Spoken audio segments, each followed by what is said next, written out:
এই উপলক্ষে অসম চৰকাৰৰ বিদ্যালয় শিক্ষা বিভাগৰ দ্বাৰা আয়োজিত এই অনুষ্ঠানলৈ আয়োজকসকলৰ হৈ মই আপোনালোকক আন্তৰিক সম্ভাষণসহ আদৰণি জনাইছোঁ। এতিয়া মই অসম চৰকাৰৰ বিদ্যালয় শিক্ষা বিভাগৰ মাননীয় সচিব শ্ৰীযুত শ্যামনৱাজ চৌধুৰীদেৱক আদৰণি ভাষণ প্ৰদান কৰিবলৈ অনুৰোধ জনাইছোঁ।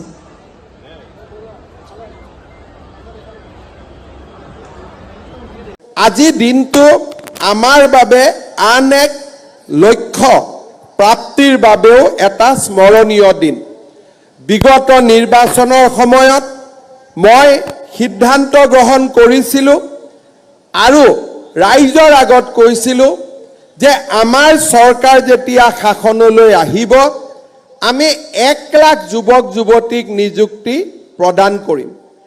আজি আমাৰ এই নিযুক্তিৰ প্ৰক্ৰিয়াত এই উপস্থিত শিক্ষকসকলক যদি আমি বাদ দিওঁ তথাপিতো আমি 1,389টা সংখ্যাত আমি অৱতীৰ্ণ হ'লোঁ। অৰ্থাৎ আমাৰ ৰাজ্য চৰকাৰে গৌৰৱেৰে সৈতে আজিৰ দিনটোত আমি 1 লাখ নিযুক্তিৰ যিটো আমাৰ লক্ষ্য আছিল তাক আমি পাৰ কৰিলোঁ। আৰু যদি আজি স্থায়ীভাৱে নিযুক্তি পোৱা 23,955জন শিক্ষকক আমি যদি হিচাপত লওঁ তেতিয়াহ'লে 2021 চনৰ পৰা ৰাজ্য চৰকাৰৰ আমাৰ কৰ্মচাৰীৰ সংখ্যাত 1,24,345জন চৰকাৰী কৰ্মচাৰী লিপিবদ্ধ হ'ল। আজিৰ অনুষ্ঠানৰ মূল উপলক্ষ্য নিযুক্তি পত্ৰ প্ৰদান পৰ্বলৈ এই মঞ্চত আজি 5গৰাকী শিক্ষকক স্থায়ী নিযুক্তি পত্ৰ প্ৰদান কৰা হ'ব। মই অসমৰ মাননীয় মুখ্যমন্ত্ৰী ডক্টৰ হিমন্ত বিশ্ব শৰ্মাদেৱক এই কাৰ্য সম্পন্ন কৰিবলৈ অনুৰোধ জনাইছোঁ। প্ৰথমেই মই নগাঁও জিলাৰ শ্ৰী বাসুদেৱ দেউৰীক আগবাঢ়ি আহিবলৈ অনুৰোধ জনাইছোঁ। তেখেতক নিম্ন প্ৰাথমিক বিদ্যালয়ৰ সহকাৰী শিক্ষকৰ নিযুক্তি পত্ৰ প্ৰদান কৰা হ'ব।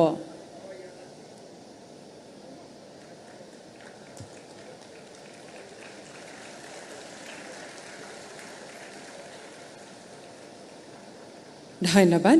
এইবাৰ গোৱালপাৰা জিলাৰ শ্ৰীমতী ডালিমা দাসক আগবাঢ়ি আহিবলৈ অনুৰোধ জনাইছোঁ। তেখেতকো নিম্ন প্ৰাথমিক বিদ্যালয়ৰ সহকাৰী শিক্ষকৰ নিযুক্তি পত্ৰ প্ৰদান কৰা হ'ব।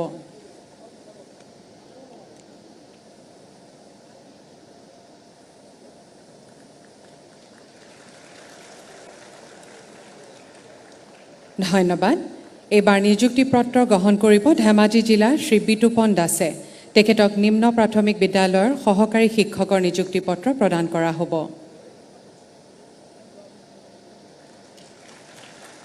ধন্যবাদ। এইবাৰ ধেমাজি জিলাৰ শ্ৰীমতী নুপুৰ শইকীয়াক আগবাঢ়ি আহিবলৈ অনুৰোধ জনাইছোঁ। তেখেতকো নিম্ন প্ৰাথমিক বিদ্যালয়ৰ সহকাৰী শিক্ষকৰ বাবে নিযুক্তি পত্ৰ প্ৰদান কৰা হৈছে। Could regularize, rather freshly recruit all the contractual teachers who were working under various schemes.